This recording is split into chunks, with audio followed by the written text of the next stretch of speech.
India has 4 million snake bites every year, which is higher than AIDS and cancer also. 50,000 die.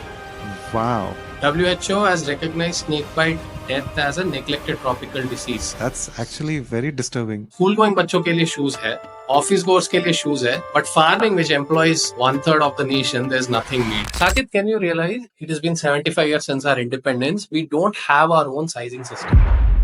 We still make 80% of the high quality leather footwear in the world. Clarks, Christian Louboutin, Pavers, all of this is India.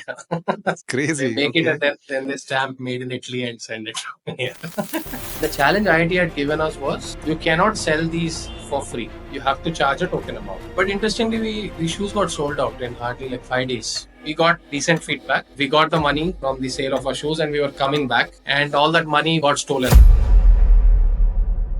Hi everyone, my name is Saket and this is the design podcast. आज का podcast ना बहुत ज़्यादा unique है because it is like listening to a very inspiring movie script. This is the story of 3 young, very talented transportation designers of NID who eventually realized that there is more to be done for rural India than an urban India, and they decided to leave their well-paying jobs and their dream of becoming a car designer so that they can design and solve problems for rural India. They started their research by visiting small villages, interacting with villagers over there, and came up with very disturbing facts. Something like snake bites, which we don't consider that common, but they realized more than 50,000 people die every year because of snake bites in India itself. They came up with so many interesting facts, very disturbing statistics, and they finalized few things which they can do as designers for rural India. They started with designing shoes for farmers. In fact, their LinkedIn post went so viral that Shark Tank invited them themselves on their show. There are so many interesting stories in this podcast. This is a story of pure resilience. You know, that attitude of not giving up, staying focused on your ambition, on your passion, on your goals. This is the dose of motivation for all the aspiring designers, even designers like me. This is a gem of a conversation. I felt pumped after finishing this podcast. I was in fact telling it to my colleagues, my wife, my friends, and their story is just unbelievable. Today they have fundings from IIT Chennai and they have their own studio in Hyderabad. Their company is called as Earthen Tunes, and the founders I am talking about is Nakul Latkar, Santosh and Vidyadhar. We have them on this podcast. We asked them so many interesting questions. They have provided so many interesting information about rural India. If you are a designer, this is a must watch for you. Before starting the podcast, I have a genuine request. If you have ever liked any episode on this platform, on our channel, it will mean a world to us if you can subscribe to the channel, because the statistic says that more than 70% of you are not subscribing to the channel. This is gonna help us a lot in bringing better and bigger guests on the podcast, and that's why you can just like and share the podcast just to help the reach of this podcast. Having said that, let's start this wonderful conversation with Earthen Tunes. Tell me how that transition happened, like from transportation design. I'm sure you are all very passionate transportation design guys who love sketching and everything. So how did this idea of creating a company which can design these shoes for farmers, was born? Actually, we are 3 co-founders. Vidyadhar is not here because he has some personal errands to run. But so way back in 2018, the 3 of us came together, which is just about a year and a half after we graduated from NID. So me, Nakul, and Vidyadhar thought of starting Earthen Tunes. But there's a small story I would like to tell on why we came together, because that's very important to set the premise. And as you rightly pointed out, why the transition from transportation to something different.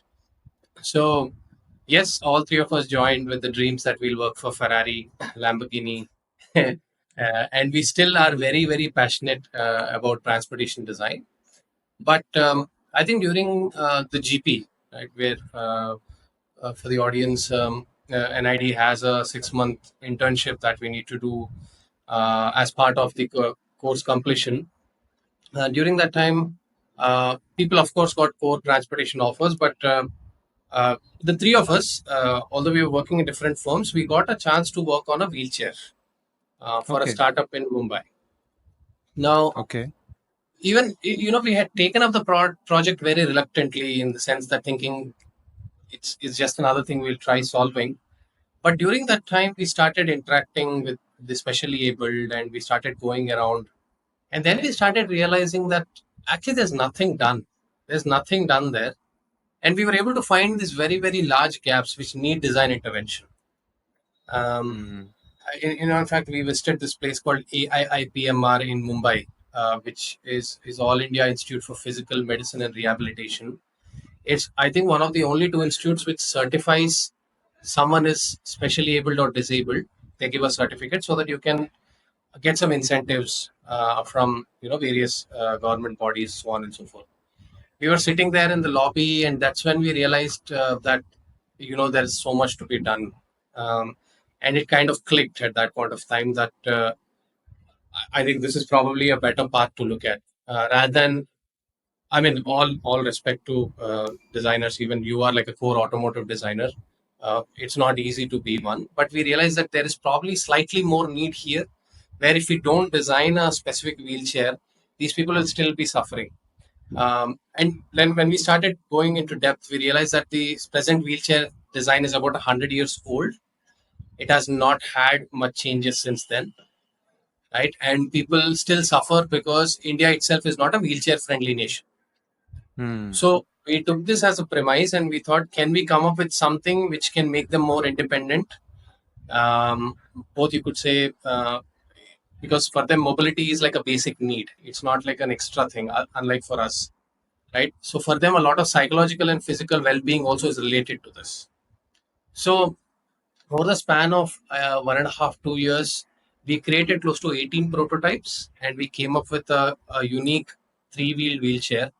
It's called Ebex. You can Google it. It's available in the market now.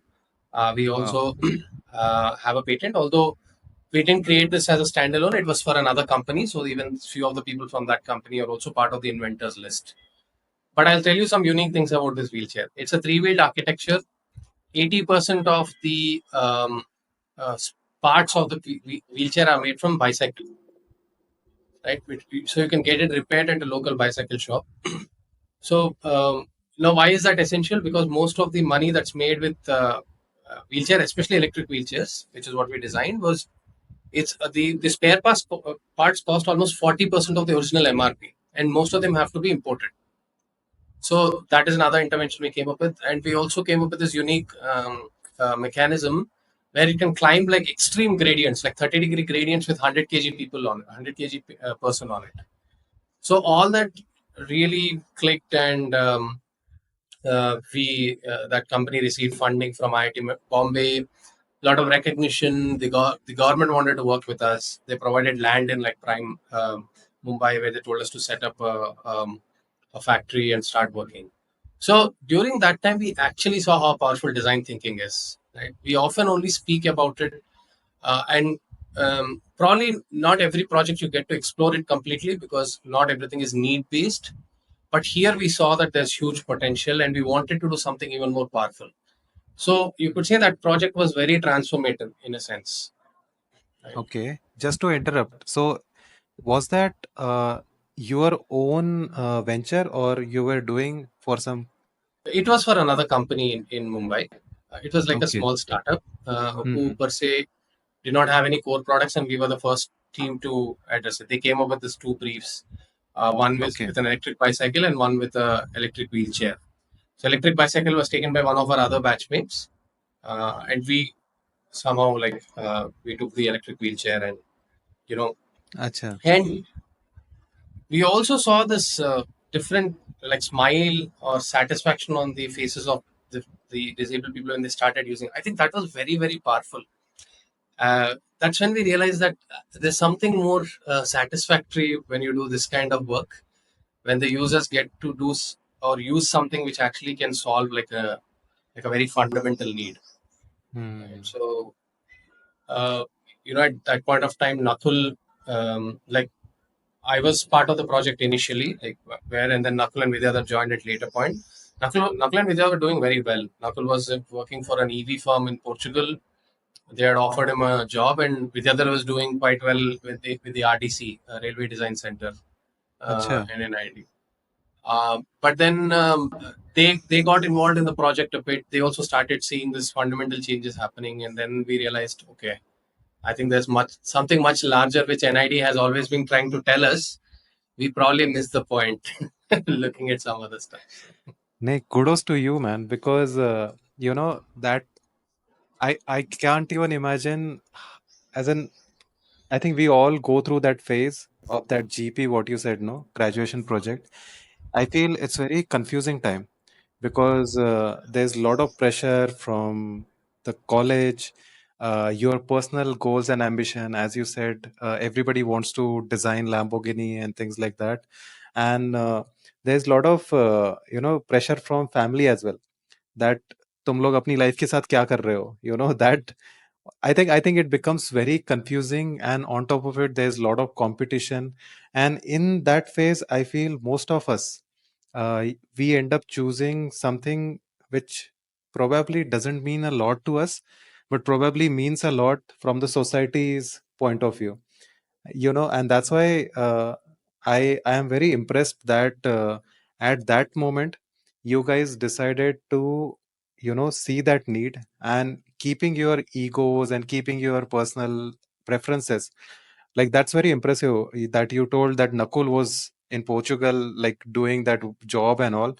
So eh, I can't even imagine how hard it would have been. But I think kudos to you that you found that purpose for yourself. And I genuinely feel uh, there's a lot to be done for our, Indian specific needs, especially for the rural India. I come from a rural Indian background, and I see there's a lot to be done. There is so many needs and necessities, and we being designers, we are only focusing on, the tier one cities needs, right? Like something which is beyond survival. Like, fine, car to sab log use karte हैं, तो we will become those designers who will make it even better, more aspirational and things like that. But ground level problems बहुत कम लोग solve करते हैं. So kudos to you that you found that passion in you. And I'm sure when you are solving problems for those people, and when you are seeing that smile, it must be priceless. yeah, uh, rightly said. Actually, I think that is something you cannot quantify. And Hmm. I mean, how much ever uh, we romanticize it, I think someone has to experience in real to actually understand. I think there is something very, very pure about that kind of reaction that you get from them. It's not that they need to do something to impress you or uh, uh, patronize you in a way. It is genuinely that they felt something from their heart that they express it, right? And most of the farmers we interact with are probably not from our same language also, right? But some of them do call up and say, we loved your shoe, it protected us, we've been using it for over a year plus now, we want to buy some more, I've told it to my friends, family. I think that is yeah, very powerful. That's what I think keeps us going in spite of a lot of hardships. Actually, entrepreneurship is difficult. In fact, there are some users who call us and they keep on thanking us, saying, irrespective of what the product is, it's a good thing that you're thinking about us. You're willing to do something for us, Yeah. and all this is thank you, thank you, thank you. You're doing this for us. Thank you. You thought for us. There's so much of appreciation. I can imagine, man, because uh, coming from village background, I know this for sure that those people, they feel so ignored that they feel that including government, everyone from government to all the top industry people, everybody is focusing so much on the urban necessities, that villages and villagers feel so ignored, that when they see someone contributing their efforts and lives to such naive cause which is helping them, there's gonna be a lot of appreciation. But before going into shoes, let's go back to where you were in your story. You guys, like you three, came together and you all felt that passion for that three-wheel design, what you were Yeah, making for specially challenged people. So right. what happened after that? We came up with a product, we released it into the market, and then we realized that if you're able to do something like this three working for another firm, why not we come together and start something on our own and do something probably even more ambitious is was the idea. But Okay. at that point of time, that firm was also has started finding its feet, and there's funding and such things. So we kind of felt that we have done what was required. We also have a patent, as I mentioned. So he said, let's move on, and can we do something even more challenging? Was what we thought, and I guess that we had that energy also that let us try something even challenging. And I mean, it's common now also, but at that point of time, it was like a burning issue. Farmer suicide was a burning issue actually, especially if you're from Maharashtra, so you would know of this place called Yavatmal, which is I belong to Yavatmal. actually you belong there, then you could know. Yeah. So So that's the why I'm hardship, able to relate with all these problems you're talking about. exactly. I think that's what inspired us. I mean, we keep hearing, we keep reading this, and we thought, can we do something for them? And we did not start off even remotely close to thinking we'll make shoes. In typical design process, we thought sitting in Hyderabad, you cannot actually assess what a farmer would require. So why don't we go and do primary research, right? So in 2018 we came together around this time, like May is when we thought let's do something for farmers. We did some initial reading and we thought we set out into the villages. And uh, Nakul is from Nanded and Vidyadhar is from Kolhapur, and they do have farming connections. I myself, I have none. So, so we started taking the help of friends and families. We requested them saying, "Can we stay with you for some time, and we will just go around." And the idea was we wanted to map out the whole farming supply chain, right? From the farm to the until the food ends up on your plate. What actually happens is what we wanted to understand. And uh, we would go and just spend time in farms with the farmers. We'd go sit with them, walk with them, try some activities that they're doing. For example, irrigation, driving tractors, plowing, and that's when we started realizing that there is so much that we don't know. Right? It's not whether we coming up from urban and saying we'll solve your problems. We also realize that's a bad mindset to have. You are not there to solve anyone's problems. You can see if you can contribute and co-design along with them.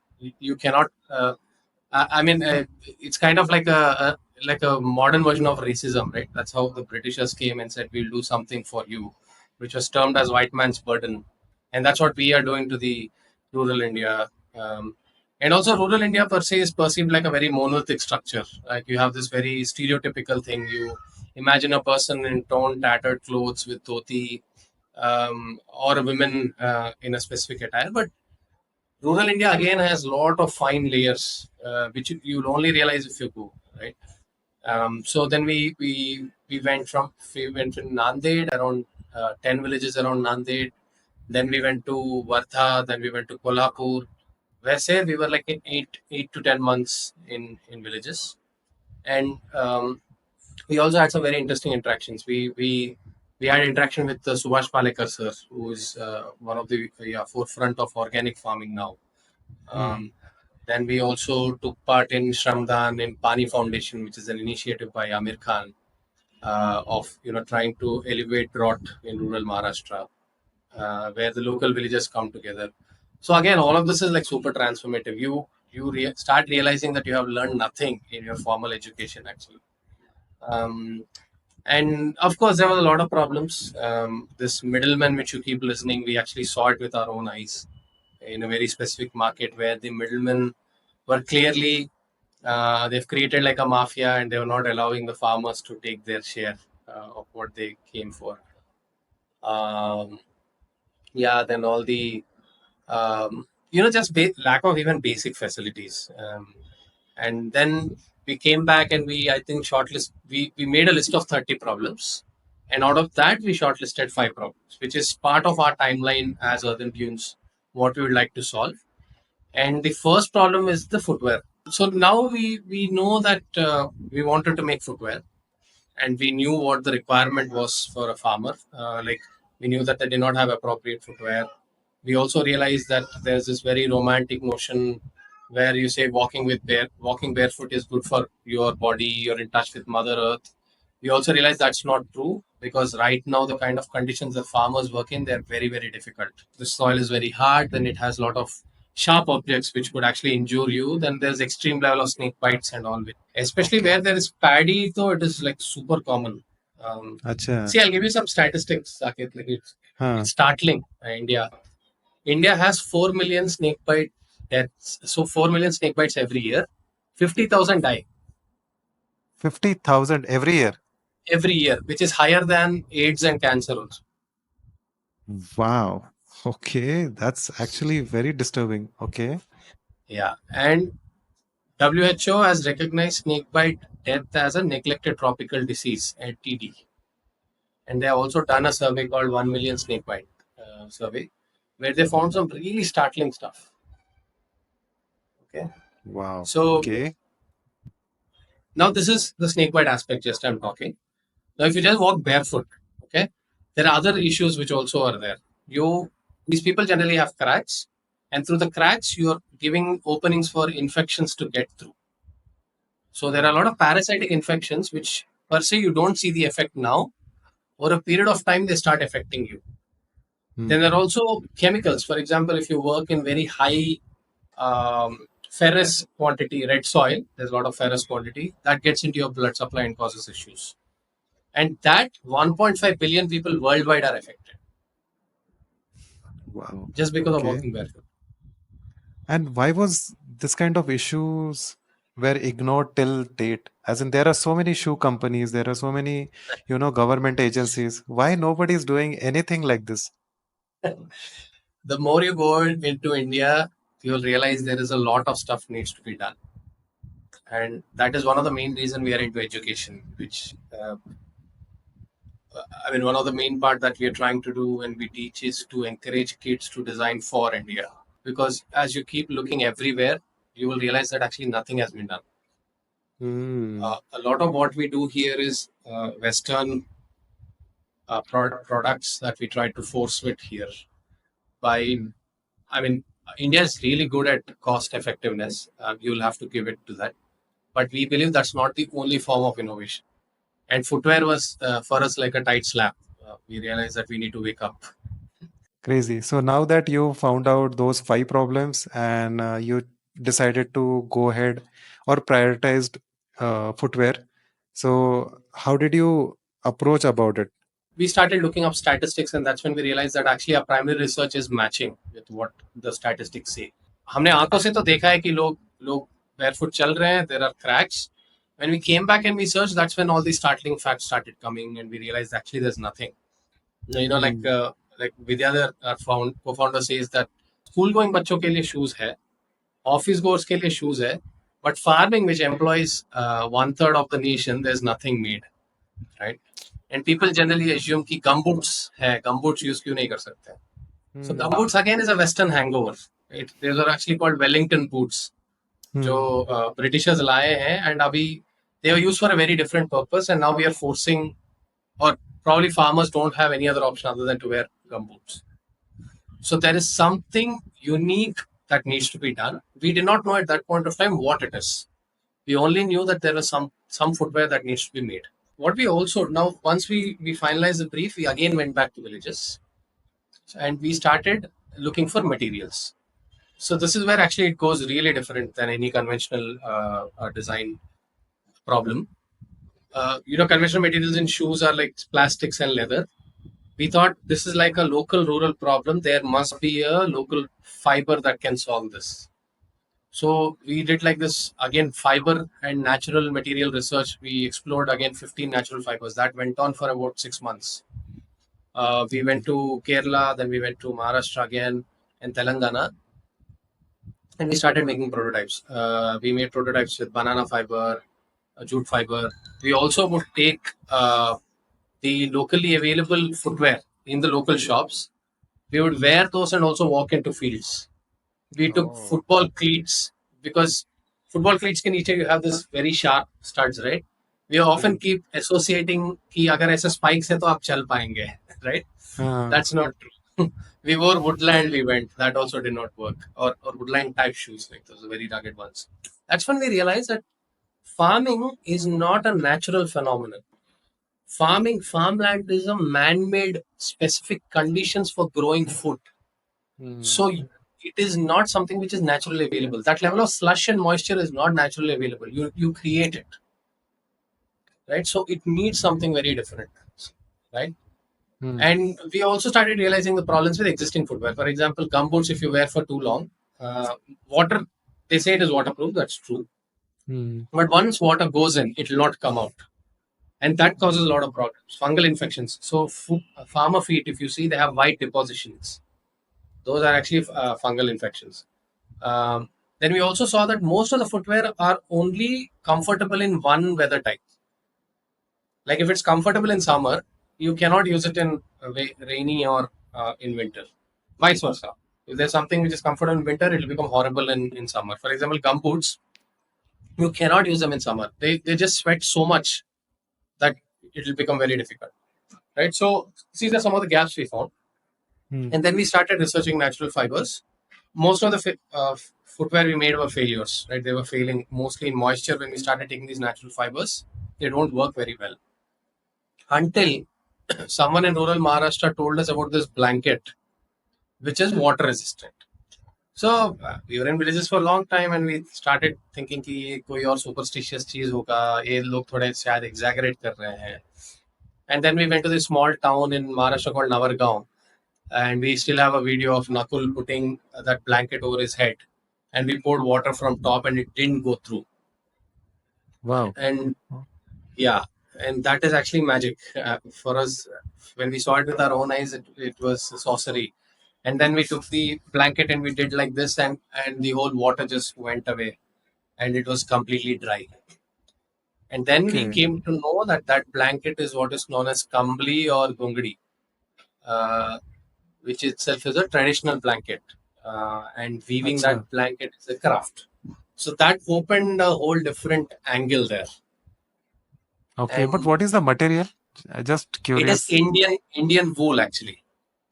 Indian wool. But Indian wool Yes. is usually very fibrous and it will get wet and all, no? So see No? that's the unique thing, right? So the wool that we generally come in contact on a daily basis, which any of the big brands Hmm. sell, is not Indian wool, and it's predominantly either acrylic wool, which is a blend of plastic, or it is merino wool, which we get from New Zealand or Australia. Okay, Okay. so Indian wool. Um, First thing, wool is one of the very few natural fibers, irrespective of whether you get it from New Zealand or India, which is water resistant. So it resists water for a long time. And even if it Acha. absorbs water, it can absorb 30% of its weight in moisture, but still keep your body comfortable. So that's one of the main reasons now wool is being explored in athleisure. For example, Hmm. gym you want to wear, which is very counterintuitive, right? If you realize कि wool कैसे use कर सकते हो gym में, Hmm. but that's one of the research that's happening now.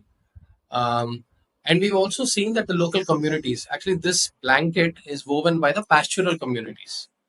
They know go by different names like Kuruma, Kuruba, Golla.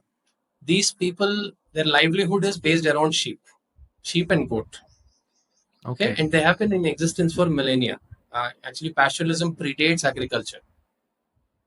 Uh, right from Krishna's time, we have pastoralists. So any community that stays in or their livelihood is dependent on animals, they are known as pastoralists. So it can be cattle, it can be sheep, goat. So this specific community, they're nomadic. Okay, and these people rear sheep, and the wool that comes from the sheep is what they use. Now, Okay. incidentally, a sheep needs to be sheared, or it will have complications. It is vulnerable to infections, and too much water on it can cause problems. So they are sheared twice a year, and these communities have found usages for this wool. So, and one of the usage was making this blanket, right? So the weaving of the Interest. blanket itself is a 1500-year-old craft, and a typical blanket lasts for 20 to 25 years. Wow. Yeah. That's crazy. So actually something which is readily available here, but nobody noticed it. Western adoption and like force fitting of Western things. Crazy. Okay. Then you found that blanket and you realized that it is resisting water. And you can also use it in summers. So all of this, Acha. see, it's not something we innovated. The community is already using it. They use it throughout the year, in summer, winter, and rainy. It softens as you keep using it. The color doesn't fade. It is antimicrobial, and it is also used to treat some ailments. For example, people sleep on it if they have arthritis. It is also known to Okay. be against asthma. Okay. So, yeah, these are all colloquial. We don't claim any of this in our shoe. Uh, uh, but we have seen people use it. In fact, even in my parents' generation, they have used it. In Nakul and Vidyadar's home, though, it is still there. You can say wool and woolen based products still. And Okay. if you ask any of their parents or their grandparents, they have told, yes, we slept on it. You've been to Jejuri, right? Khandava. I have been to Jejuri. Yeah, yeah. So there also they have this black blanket on their shoulders. Yeah, Black yeah, color, this thing, no? They'll keep it yeah. here. I have always seen that Dhangar community person who is, taking sheeps away or all those cattles or anyone. So they will have this black colored, and we used to call it like shela or stole or something like that. It's readily available material which resists water. It has multiple usage. Then You can what? see it in this picture. That's The what I first I picture. was observing. Yeah. Material, the fabric you have put, Yeah. that's Gongdi. Amazing, amazing. Okay.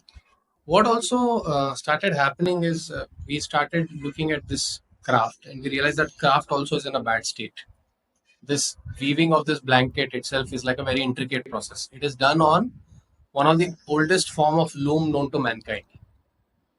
Okay. So you might heard of a hand loom, right? Loom is actually what you use for weaving.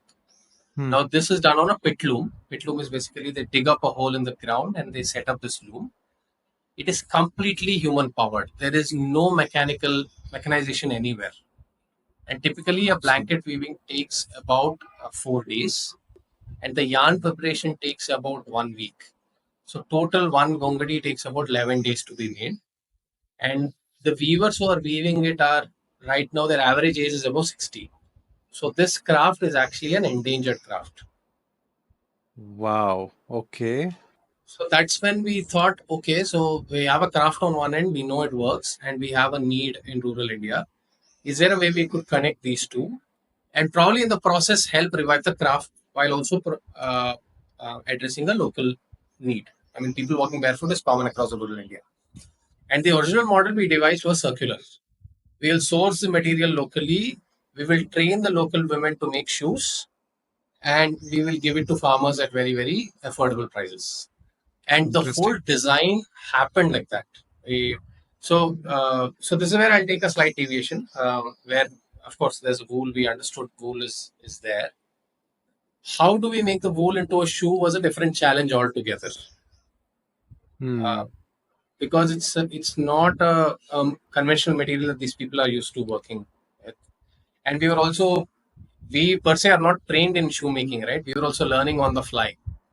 um, uh, we started learning that okay, there's something called a last, which is basically like uh, you could say like a dress form or a mannequin for a shoe, right? Where you build the shoe form around it, and we started getting into details of how shoe is made, but no amount of theory can actually teach you what happens practically, right? So we started going to local tailors and started asking, can you stitch this pattern for a shoe? Is made in actually 2D patterns, which is then pulled around this last. And Hmm. we started seeing people are not willing to work. Most of the tailors who work with fabric don't work with shoes because there's a caste based association also with it, which was again very very a new information for us. And end of the day, we got very frustrated. We our timelines were getting pushed away. And around the same time, IIT Madras got interested. They said, "Okay, what you're doing is interesting, but it seems too good to be true." So they told, "We'll not offer you full incubation. We'll only offer you partial incubation, but you have to make shoes, sell it, and show it to us."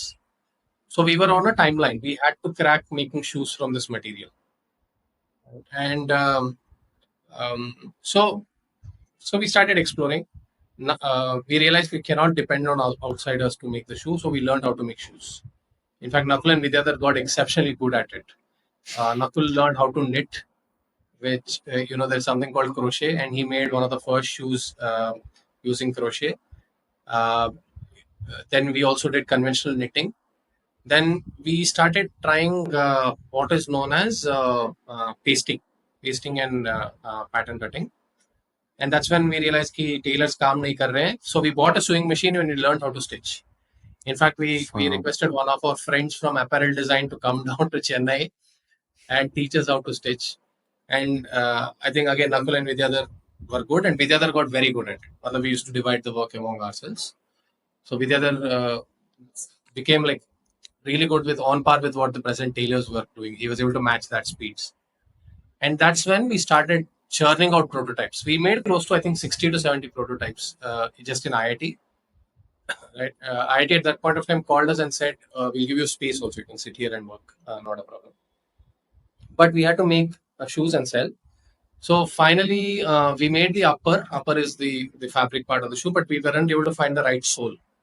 So we started searching. We went to uh, Mumbai. We started searching around Chennai. It was difficult. We went to Vellore. Then somewhere there's a small town called Ambur, which is about 80 kilometers from Chennai, 120 kilometers from Chennai, where all this is like shoe clusters. They make high quality shoes, but 80% of it is exported outside India. So they don't work with small Okay. timers like this, or they don't have time for R&D. So what we do is India still produces some of the most high quality leather in the world. Okay, Europe have stopped traditional leather tanneries because they're very toxic actually. Hmm. But India, we still do it because we have other things to look at, right? And we also have craftsmanship, which has been there from age old. India has been dealing with leather for millennia now. So uh, we still make 80% of the high quality leather footwear in the world, and we 80%. export it. Yes, That's a people don't huge know number. this high quality leather. Yeah, high quality leather footwear. This Okay. these Clarks, Christian Louboutin, Pavers, all of this is India. They Crazy. make it Okay. and then they stamp made in Italy and send it from here. so, Okay. so if you go to this 100 kilometers around Chennai and 100-kilometer radius about Agra, Delhi, Kanpur, it's all shoe factories, nothing else. Shoes, and just shoes. It's very disturbing, when you are telling me all these numbers. I am thinking for myself and I am realizing there are very few Indian brands, no, who are in the Yeah, shoe industry. Like all the big players, what we think about, what we buy also, like in India also, all the popular shoe brands are all from outside India. correct. And when you are telling me that 80% of high quality stuff is getting manufactured here, when you go Yeah. like 100 meters away from all these big cities, it's all shoe industry. It's just mind boggling that it's all available here, but why not many shoe companies from India? So this brand called Superdry, Yeah, very of famous. course. Yeah. You go to Ampur, you'll find the like second. They call it seconds. It's basically the rejects from the first lot where there is slight yeah slight flaws which you it's very difficult to actually see why it is not good. Hmm. They get sold on dead cheap prices on the roadside. But And this is all actual high. super dry products. Yes. I mean, the first quality one is what is branded and sent. Huh. Superb manufacturing. You will not actually see any flaws. There'll be some reason why it gets rejected because these bigger brands have very stringent quality control. We have this guy in Ambur who agreed to make shoes for us. The problem is we are dealing with very small quantities. We wanted 30 shoes to be made. So no, very few people are willing to give us that time. But these people did agree. They made 30 shoes. We took those shoes and we again set out into rural Maharashtra in monsoons to test the shoe. And the challenge IIT had given us was you cannot sell these for free. You have to charge a token amount. Hmm. Okay. And so we took the shoes and would walk from farm to farm. and try to pitch to the farmer कि ये shoe खरीद लीजिए. Price tag क्या था? Anywhere between 100 to 350 at that time. अच्छा, still very cheap and Very cheap, reasonably affordable. Okay. affordable. Hmm. But interestingly, these shoes got sold out in hardly like 5 days, and we got the money. And people, as Nakul was saying, right? These people were just genuinely happy that someone trying to do something for us, and most of these people know this material. So for them, relating to this product also is easier rather than me taking a very conventional or like a new material to them and saying, "Ki, try this out." Okay, so these are people who are predominantly used to wearing open type footwear like slippers. Right? So if you ask them to wear a shoe, um, anyway, they are averse to gumboots. You often find them in corner of their home, unless it's like very necessary. They'll not wear it.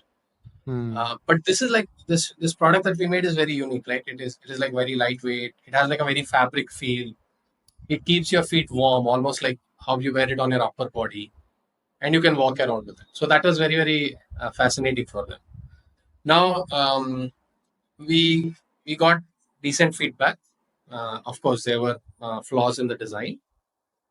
We got the money from the sale of our shoes, and we were coming back, and all that money we got stolen actually in the train. What? Uh, Really? there's a place called Wadi in Maharashtra, only Wadi Junction. It's like a Wadi Junction. Okay. yeah. So Like 1 hour from Solapur when you're coming towards Hyderabad. Okay. so we were bringing this What money. was the amount, if you can tell? Amount actually was not much, like 300 into 30, so and not everything. So 6,000 was the amount. Okay. But my laptop, my tab, my watch, my purse, my ID, our bike RC, all of it got stolen. Wow. Okay. And yeah, it was like a complete, you do a hard reset, right? In More any importantly, our testimonials and user data also was Oh, lost, which we had okay. noted down. Crazy. Okay. Um, Then? yeah, we came back. It was slightly difficult for a few days, but we went back to IIT with the results.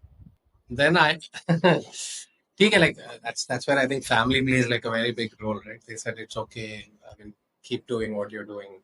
Yeah, actually, I never asked. During this time, how were you sustaining? No, at this point of time, we did not get the money from IIT yet. It was Acha. completely some of the savings that we had, and mainly family. We actually Wow. completely reduced our expenditure to very minimal uh, stuff. Like we would stay in very questionable places just to save money. We would travel, whatever. But yeah, one thing is like my uncle who stays close by. He liked what we were doing, and he stays outside India. So he gave us his home, and he told you set up your office. He also gave us his car, and he said, take it wherever you want. So Wow. that actually helped us. We have taken that car to like very like real rural India, uh, and yeah, we would stay in his home rent free actually. So that was very helpful. So for us, you could say that main expenditure was food and the stay and the fuel. So that was how. But that also we were very frugal.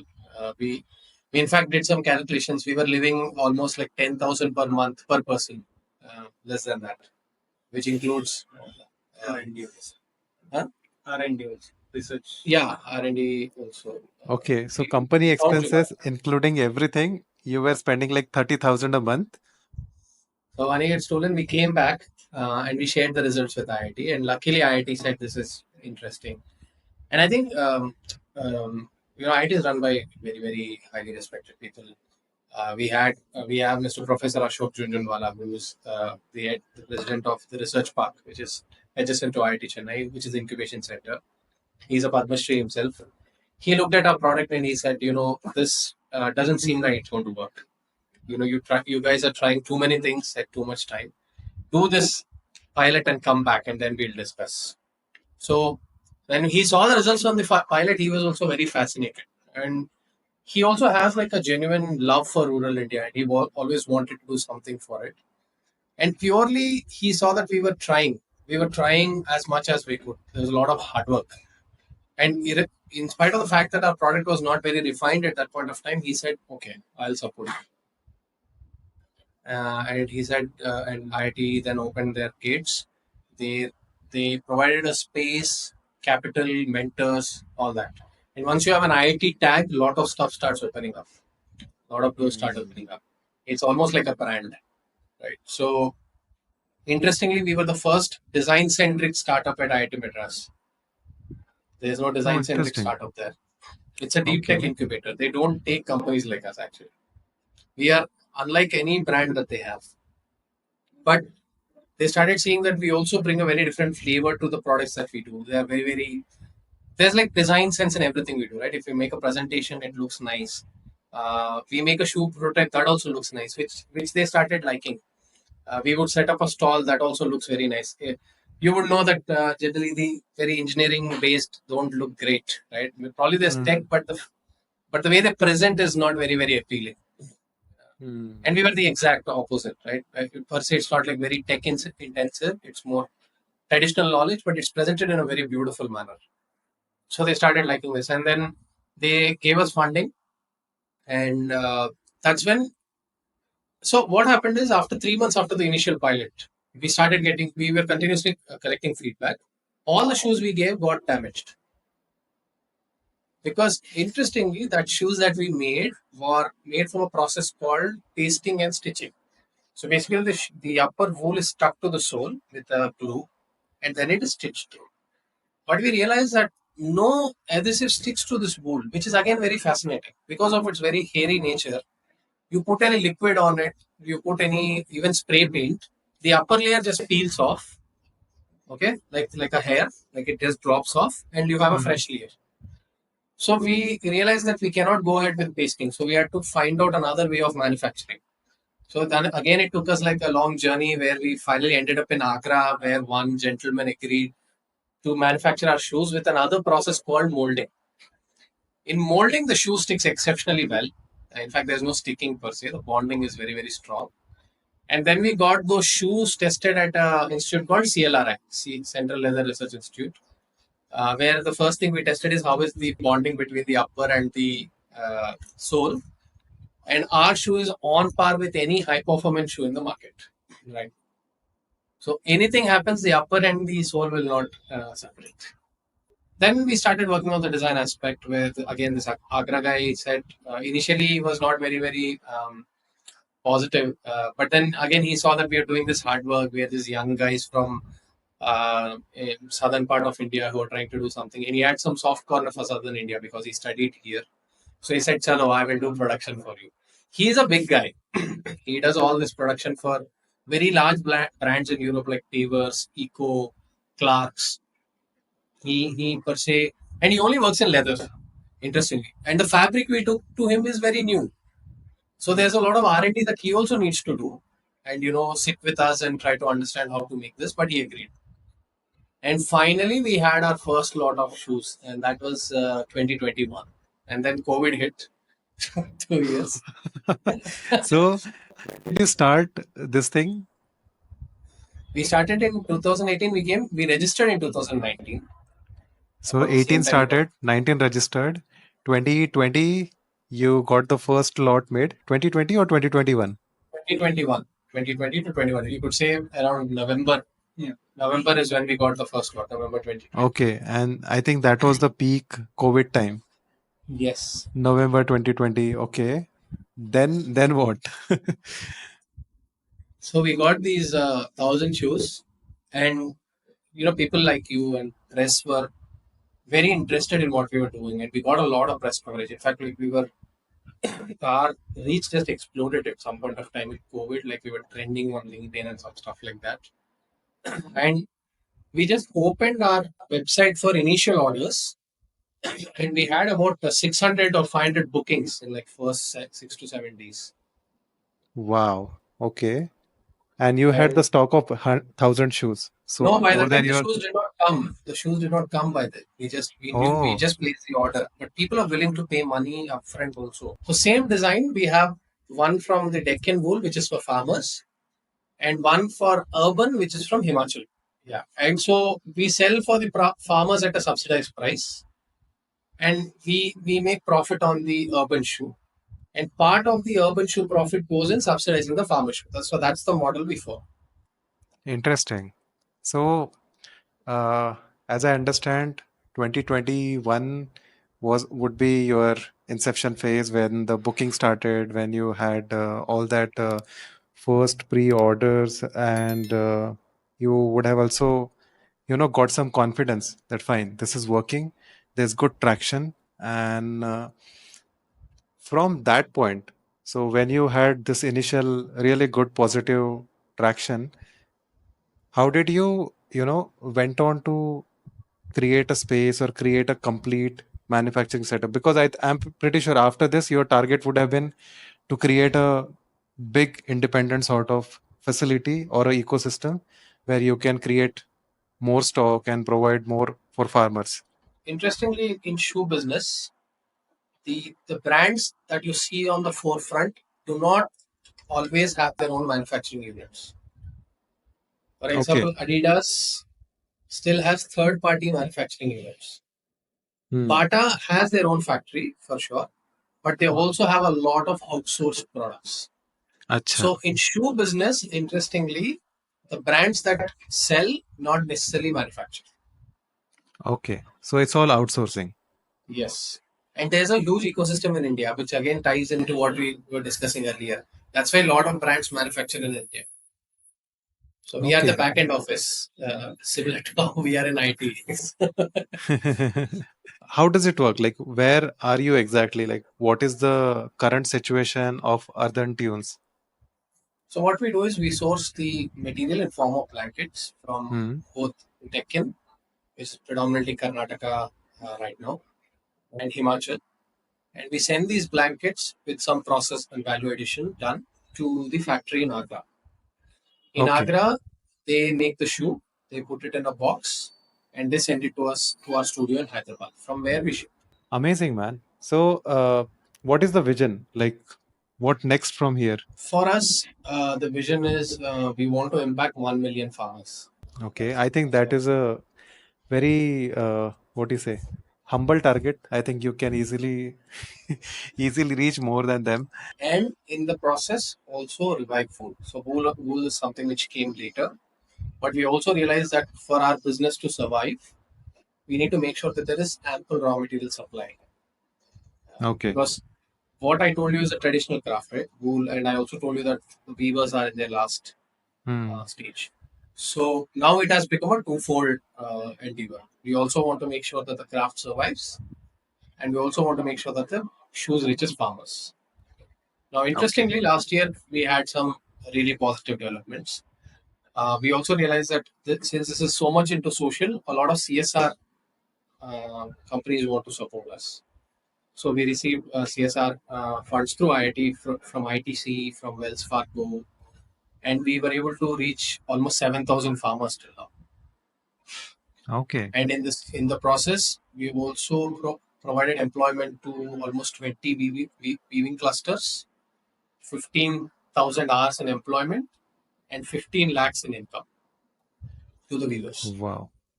So Okay. we are trying to maintain that balance now. तो weavers के लिए फायदा होगा, farmers के लिए भी फायदा Amazing. Tell me something. I'm just curious. You said 750 rupees for farmer. So होगा. how do they react to that price tag?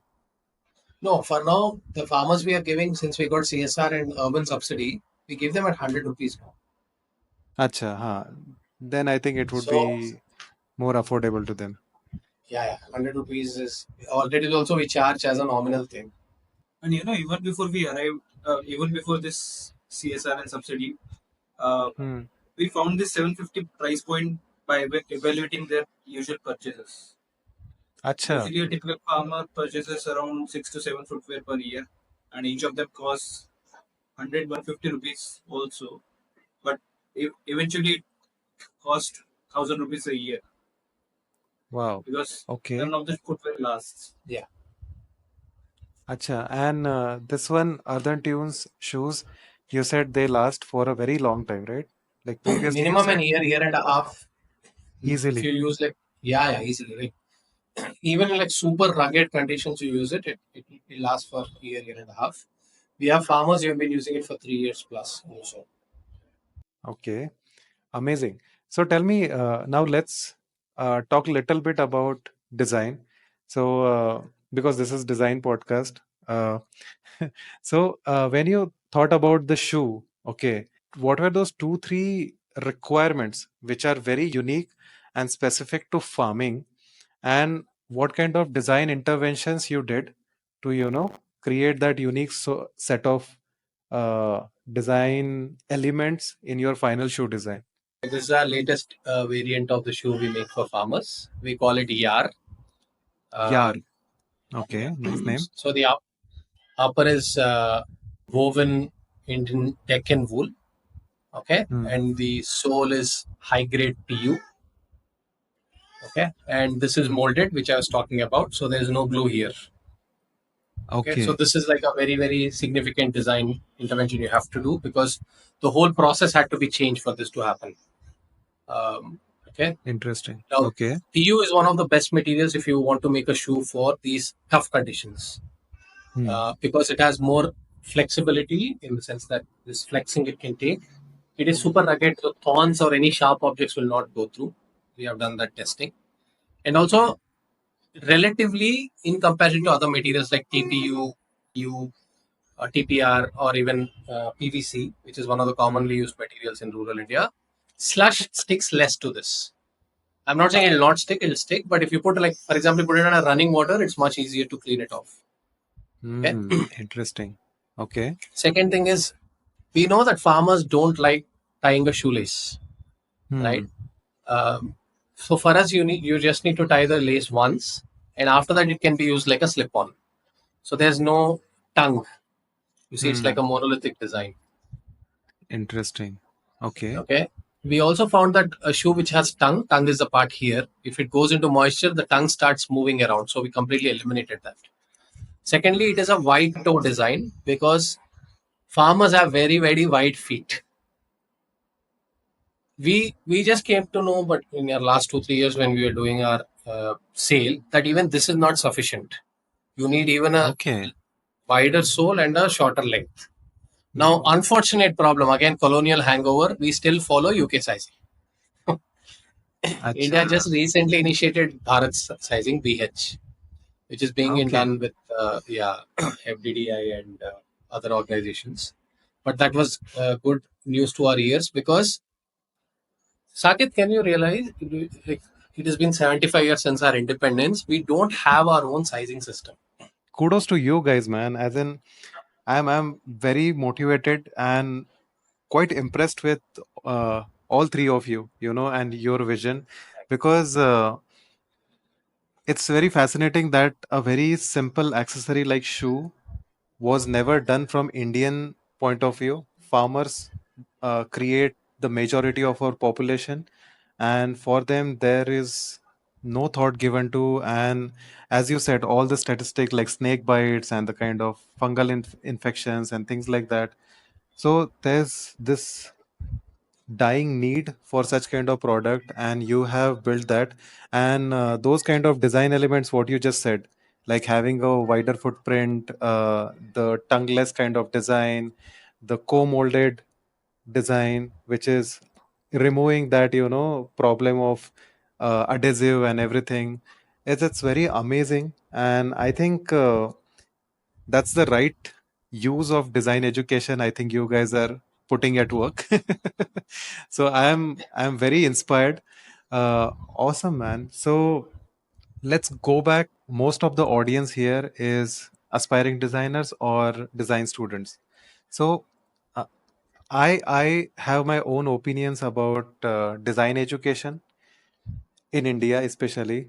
But I want to ask you guys, because you learned transportation design, then later you did trike for a specially abled person like community, and then you went on to do this shoe design. So tell me, do you feel the design education in India is good enough, or you feel that there are so many XYZ things which are missing and which are very very essential for being a designer in India? I would like to set a few premise. Like we also are now in education field, as I said, I'm teaching at Watson, and my endeavor there has been to bring some of the thoughts that we did at Earthen Tunes into the classroom. Hmm. First and foremost, design will be the future, and that's for sure. Uh, and Because design has this very unique blend of problem solving, tinkering, and finding the appropriate solution. Right? So, design is the future. Secondly, coming to conventionally like how we learned in NID, we are all batchmates. We always felt design education is very retrospective. When you're studying it, you don't realize it, right? Or Hmm. you don't understand the profoundness of the curriculum or the profoundness of the freedom that they give you. Hmm. Only you look back and you realize, wow, okay, now it clicks. What was taught to me clicks now. So Hmm. you shouldn't look at it from a very short term gain. If you look at it कि मैं आज design thinking पढ़ूंगा मुझे परसों कितने लाख का job मिलेगा अगर वैसा माइंडसेट है तो probably design is not for you. So Hmm. of course there's money in design for sure. As I said, it's the future, but it is like future proof. It makes you very very adaptive. Um, Third, I believe design is the best path for entrepreneurship. Now, when I'm saying entrepreneurship, it's not necessary that you need to have your own startup. It is building that mindset, which I think design does very well because inherently it is problem solving, Hmm. uh, right? And interestingly, designers are the only people who can actually bring out creative thinking, but also visually articulate it. Hmm. There is no other profession on the planet. Probably architects are the only ones who can do this. Other than these two professions, there's no other profession on the planet which can do this actually. Hmm. So we have a huge role to play. Now, coming to design education in India, I believe NID has a fantastic curriculum in place, but I still believe the original design schools like NID and IDC have not done enough to make design mainstream. That's kind of like a bone I have to pick. I mean, just even you would know that the kind of amazing done work that is done in NID, how many people outside the campus know it? You know, how many Hmm. people know that NID exists? If you ask in Yeah. southern India, they will mistake us with NIT. Right? And you have to explain it to them. Everywhere in No, no. India. Yeah, yeah. That's a problem. Even today. In this regard, we've been having discussions with some really big guys in design industry. You would know Professor Bhaskar Bhatt, who is now Hmm. heading Anant. Anand. Amazing, Yeah. amazing guy. Yeah, Hmm. you can sit and listen to him talk for hours. The kind of way he talks about design. Then we have another professor here at Watson called Munwar Khan. He is actually the head of design for Oppo India. And then we also get to interact with Jogi, Srinivas, sir, all these people. And all of them have this, I mean, they have done amazing work, but we always are struggling to find our place in in what is happening in India. And we're still not perceived to be mainstream, right? Hmm. You look at it, even for example, monster.com until I checked 2 years ago did not have a listing for a designer, right? The only listing they have as of now is UI UX designer. They don't, as far as I know, we can check again. At least during lockdown, they did not have. Hmm. Okay. Recently, we were trying to hire interns from Internshala. They also did not have a listing for designers. So there's something fundamentally wrong we are doing in the way we are portraying ourselves. We are doing amazing work for sure. There is no doubt about it. But how are we portraying ourselves? Hmm. That is one. Second, again, I'm quoting Bhaskar Bhatt and another professor from Portugal. He said, an architect cannot call himself an architect without doing a degree in architecture and having the council agree. A doctor cannot call himself, anyone cannot call himself a doctor unless they have a degree. But anyone can call themselves designers. Hmm. I do 1 month course from Coursera, I can call myself a designer. I spent 40 years, spending my life, blood, sweat, and tears. You can still be called a designer, right? For example, MP Ranjan, sir, or someone like that. So, where does it stop, that demarcation? I think that I don't know the solution to it, but that is something to think about. Hmm. Very interesting and thought provoking actually, because I never thought like this. But yeah, actually, designer and design, this word also, no, it has become so, like, people just throw it very casually. Like, Exactly.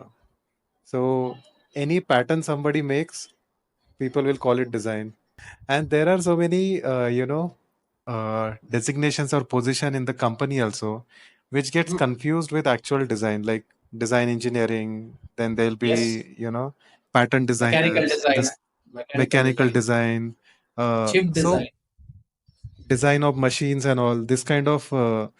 So I think either our design has to be given some other name, some specific name, or that design should have removed from other things. I don't know what is the solution. When you are telling me, even I realize that it is very casually used almost everywhere, and it's very easy for anyone to claim themselves as a designer without any specific experience or some specific credibility. I mean, unfortunately, in India, we still don't realize the value of it. Europe has like good recognition of what exactly happens in design, right? Hmm. And there is some understanding at least. But we come from a culture which is, I mean, we did not have the time to look at these things because there was more need need that we are trying to address immediately, and that's where engineering fit the bill initially. But we are also now realizing that engineering-based solutions do not have long-term viability, right? For example, sustainability, which is a big thing we are talking about, is actually a byproduct of not having the foresight when the product was designed. I Hmm. think that foresight and vision can only be bought by a designer because we are not tool specific, right? We are very discipline agnostic, and we can think in a much more visionary manner, which is where designers should be placed. I strongly believe Hmm. we shouldn't be in the execution. We should be in the visionary phase where we set the direction. Hmm. Which again, the only brand we can quote as of now is Apple. Hmm. Apple had a vision which is given by like a design centric mindset, and then everyone he aligned everyone around it, right? He completely revolutionized the whole industry. Hmm. Now, when you go and pitch this to an investor in India, he'll tell you to take a hike. So he'll say, कि भाई, I cannot fund you, तुम और so that hopefully somewhere that will converge, where people will agree to work with you and they will invest in design. And case in point, I think what Narayan is doing with Ultraviolet is like a great example, right? Where design is front center, he talks about it and it's there everywhere.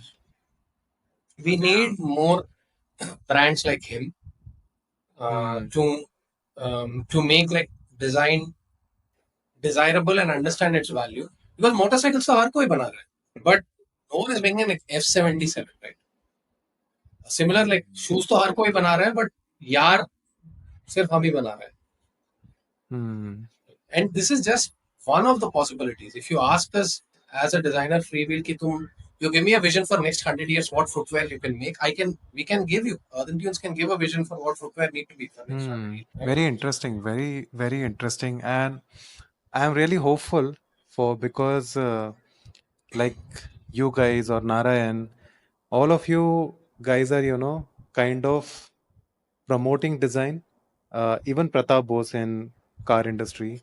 So, Yeah. it's very important for all of us to talk about design, to spread that awareness and create that, uh, more understanding about what design is exactly. Because I think the more people will understand, the more they will value, the more they Yeah. will become, careful about using and, valuing design aspects. So I think it has already started. I feel last couple of years I am already seeing that people have started talking more about design. People are also understanding that what are the specific Indian specific needs which people should target. I watch Shark Tank a lot, and I can see that the importance of design is increasing in businesses as well. I'm very curious to understand what were those four remaining things, which are the next product ideas for Earthen Tunes? The second idea was to build a alternative of a tractor. So transportation design is somehow coming back to you guys. Hey, but shoe is also a form of transportation. It's just Yeah, that it that's doesn't true. have That's true. wheels. So if you look at the land holdings in India, they are reducing day by day. Right, average Hmm. land holding of farmer is now reducing. We have more small and marginal farmers rather than medium and large. So these people are classified based on the land holding. So average land holding right now is 1 hectare, Hmm. right, which is less. And for 1 hectare, a tractor is a lot of investment and over doing it, you could say. Hmm. And tractor again is like a byproduct of a lot of other things. If you go into history, you will see a lot of stuff which is very wrong. So something Indian is required for the small and marginal farmers. And the inspiration I do not know, again, as we started with the footwear project, because I don't know what it is. We don't know what it is, but it's something exciting to work on. Something which can ease the life of small and marginal farmers to do their work on their field easy. So that's one. Second is an alternate form of packaging, specifically for agro produce. So India wastes 20, I think 10% of its produce in transportation and storage annually, while we Okay. still have 30% of our population who are starving. Well, they don't have 3 meals per day. So there's something fundamentally wrong with the packaging that we have. We still use conventional gunny sacks, and plastic crates have come, but I think there's a lot that can be done there. Hmm. Right, so something which is water resistant, which is pest resistant, which again looks at the form of it. Why should things be only in that form, like a gunny sack or like a cuboidal form? It can be something else where you can pack efficiently and things like that. Right? Hmm. We have started some work in that aspect. In fact, we are developing some packaging prototypes with wool, which we are using as of now for cold supply chain. For example, carrying these perishables like milk and cheese, we have found that wool does amazing job at it. So that is already a project we are working on. Third, we were looking at is a affordable version of a polyhouse. Polyhouse is basically that artificial sheds you might have seen in rural India, which have that transparent film where you can grow stuff inside. Hmm. Right? Those again cost a lot of money. I think it's 40 lakhs per acre. So can we 40 look at some lakhs. tradition? Yeah, 40 lakhs per acre. Polyhouse itself is again a Western concept, predominantly in Dutch. Yeah, Dutch pioneered the polyhouse. What is required for India? No one has asked. India again has a lot of traditional knowledge in how to grow plants, but we don't use it. We how to store, how to grow, how to store. We have traditional knowledge, but no one is looking at that. So Okay. over like the last 5 years, what we also realized, Earthen Tunes niche lies in understanding traditional practices and contemporizing and packaging them in a way where they can be mass consumed. That is something we are kind of seeing is like our niche now. So most of the stuff is not documented anywhere. The stuff I got, for example, Bongadi, you will find very less documentation. So I think our strength lies in understanding these and finding contemporary applications. And the last solution was providing employment to rural migrants in urban setting. And how do we do it? Is by building this franchise-based urban farms in these gated communities where you find this small open land and you use the local water from the gated community and local resources and you grow fresh food for the gated communities itself and you employ the rural migrants there. Yeah, very interesting, man. And I think, as you were mentioning, I think you are just scratching the surface. There will be so many more things which will come and which you guys will be able to do. But amazing. I'm very inspired by you guys. Whatever you guys are doing, it's phenomenal. And I wish you all the best. What I also found very interesting is that you are solving their problems by using materials which are available there, which are coming from their own community, because it's going to provide more jobs and more stability for their area. And the beautiful part which I feel is, for this they don't need to travel to cities. earn more and all that, because that is again one sad thing which I observe, that everyone aspires to leave their village and go to the city and earn more, and eventually they try to look down on the villages. So all those things are, I think, it's a good start what you guys are doing. So it's very thought provoking, it's very inspiring. And again, I'm very thankful that you guys agreed to do this podcast. I want to ask you this very last question. If there are design students like you yourself who have this urge or desire to do something very different, what would it be your final advice to those kids? Like any advice which will help them a lot. Aspiring designers is what you're saying, right? Yeah, design students, let's say design Design students students. who are already in college, and they also have this desire of doing something very different, or probably contributing to the society very similar to what you guys are doing. What would be your advice to them? I think one is to understand history, very important. Okay. You should always question where some things have come from and why they are like that. Second is understanding India. I think our conventional education has done a very poor job of uh, making us understand what India is. So the best way to understand India is to spend time in villages. That's where real India is. And Hmm. it's not necessary that the solutions or the ideas that you get there are only applicable in rural India. Some of the best handcrafted masterpieces are still made in India. We still have the craftsmanship. Brands from outside India are able to leverage it. For example, IKEA is doing it. Fab Hmm. India is doing it. But we ourselves have missed the mark.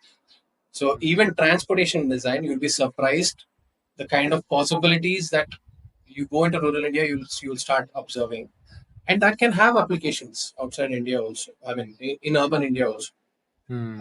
EV adoption is higher in rural India because it's satisfied a very clear need there, right? Because there the fuel is quite centralized in the petrol pumps. EV Hmm. decentralizes that, right? You can charge it at your.